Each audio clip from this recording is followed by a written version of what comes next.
അപ്പോൾ ആ ഇടയ്ക്ക് ജീവിതയാത്ര എന്ന് പറയുന്ന തിക്കുറിശ്ശി എഴുതിയൊരു നാടകം കോട്ടയം സ്റ്റാർ തിയേറ്ററിൽ കളിച്ച് ഞാൻ കാണാൻ പോയി. ഞാനും നമ്മുടെ ജോൺ എബ്രഹാം ഡയറക്ടർ, ഞങ്ങൾ ക്ലാസ്മേറ്റ്സാണ്.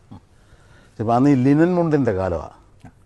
ലിനൻ മുണ്ടിനുള്ളൊരു പ്രത്യേകത എന്താണെന്ന് വെച്ചാൽ അഴിഞ്ഞു എന്ന് നമ്മൾ തോന്നുമ്പോൾ തന്നെ അത് താഴെ വീഴും. അത് പിന്നെ ഉടുക്കാൻ നോക്കില്ല. അങ്ങനെയാണ് അതിൻ്റെ ഒരു ഉടുക്കണമെന്ന് വിചാരിക്കുമ്പോഴേ അത്രയ്ക്ക് ഇതാണ്.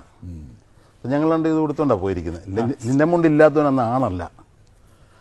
അപ്പോൾ അവിടെ ഭയങ്കരമായ തള്ളാണ്.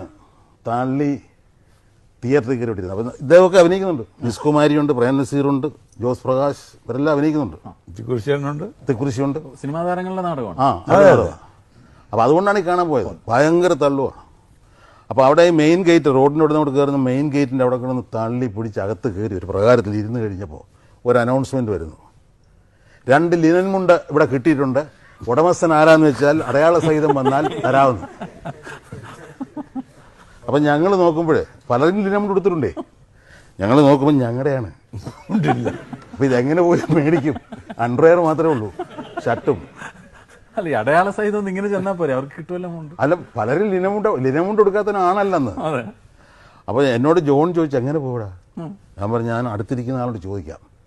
അടുത്തിരിക്കുന്ന ഒരാളോട് ചോദിച്ചു, ചേട്ടാ മുണ്ടും തരാമോ, ഞങ്ങളുടെയാണ് മുണ്ട് അവിടെ കെട്ടിയിരിക്കുന്നത്. ഉടനെ അയാൾ ചൂടായി, മുണ്ട് വരാനോ? അതങ്ങനെ തരാൻ പറ്റും മുണ്ട്? ഇനി ഉടുക്കണ്ടേ? അല്ല ചേട്ടനിപ്പോൾ ഇരിക്കല്ലേ ഇവിടെ, അണ്ടർവെയർ ഉണ്ടല്ലോ. ഇല്ല,